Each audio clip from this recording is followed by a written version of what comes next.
Кейбір кезде қолымыз басқа заттарға тигенде немесе адамға тигенде ток соғады. Енді бұл не себептен екенін түсініп көрейік.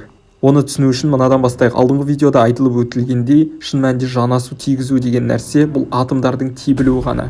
Сонда бізге бір нәрсені ұстағандай сезіледі. Яғни зарядтармен байланысты. Атомға зарядты электрондар, протондар береді. Сәл қиындау шығар, бірақ түсіну үшін мынандай мысал келтірейін. Мысал бұл бізде шаш жақындатқан кезде. Бұл мысал сіздер атомның қаншалықты кішкентай екенін түсіну үшін келтіріліп жатыр.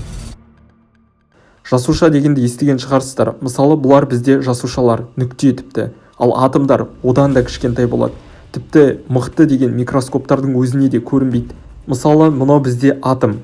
Олар бірлесе молекулаларды құрайды. Көміртегінің атомы. Бұл не деген сөз? Әрбір периодтық кестедегі элементтер бұлар бізде атомдар.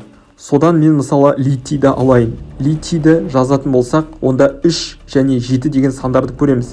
Демек оның 3 электроны және 3 протоны бар деген сөз. 3 теріс заряд және 3 оң заряд. Плюс-минус деген зарядтар бар. Міне ток деген нәрсе осы электрондармен байланысты. Минус теріс заряд дейтін электрондар алдыңғы видеода айтып кеткенімдей плюс пен минус тартылады, минус пен минус, плюс пен плюс тебіледі. Егер мен мысалы бір затты ысқылайтын болсам, оның электрондарын ала аламын. Сөйтіп менде артық электрондар жиналып қалады.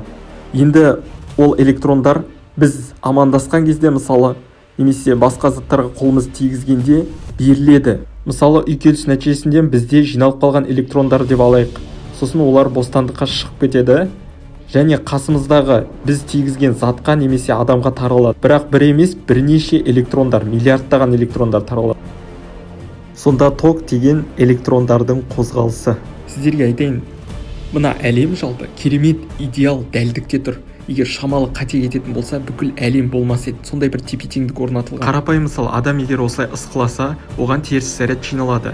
Егер ол теріс заряд берілмейтін болса, ешкімге мысал ретінде, онда адам өліп кетер еді одан теріс зарядтан. Сондықтан осындай керемет плюс пен минустың арасында тепе-теңдік орнайды және электрондар тепе-теңдікке ұмтылады. Осындай басқа да пайдалы ақпараттар керек болса, Instagram парақшаға тіркелейік Сұлтан Зинуров деп іздеп қарайсыздар.